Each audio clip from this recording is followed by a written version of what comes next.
আসসালামু আলাইকুম ওয়া রাহমাতুল্লাহি ওয়া বারাকাতুহু। সম্মানিত দর্শক, আপনারা দেখছেন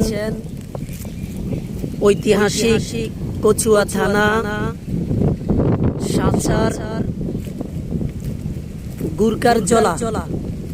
এই যে আপনারা দেখছেন, এই জলাটার নাম ছোট কাল থেকে শুনেছি, কিন্তু চোখে দেখি না। এই যে আপনারা দেখতেছেন, আজকে জলাটা শুকনা। অনেক মানুষে অনেক ফসল করেছে, কিন্তু এটা যখন পানিতে ভরপুর হয়, এই জায়গাটা, এই জলাটা অনেক বড় এবং এটা একটা নদীর মতো দেখা যায়। আজকে হয়তো এটার পানি নাই, এই জন্য এই অবস্থা।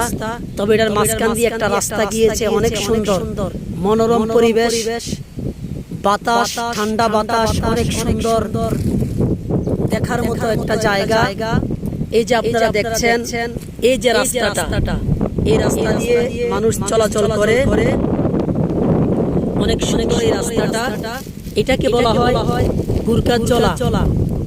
আসলে এই জলাটার কথা দীর্ঘদিন শুনেছি, ছোট কাল থেকে শুনেছি, কিন্তু নিজ চোখে কোনোদিন দেখি নাই। আজকে পবিত্র জুমার দিন সুযোগ হলো কেমনে, যাক আজকে দেখতে পেরেছি, আপনাদেরকেও দেখাইলাম।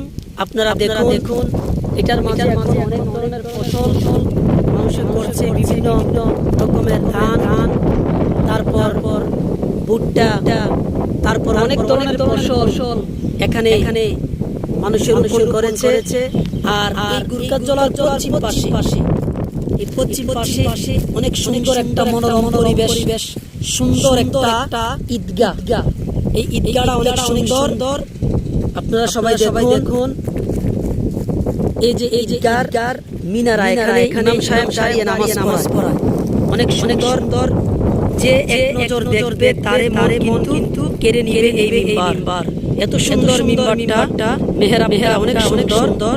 এটার পাশে কিন্তু তাদের পারিবারিক কবরস্থান রয়েছে। এই যে দেখছেন আপনারা, এই কবরস্থানটা পারিবারিক। এখানে মানুষ বরিয়া কৃষ্ণপুর মানুষ যখন মারা যায়, তখন এখানে এনে তাদেরকে দাফন করা হয়। এই যে ঈদগাহ মাঠটা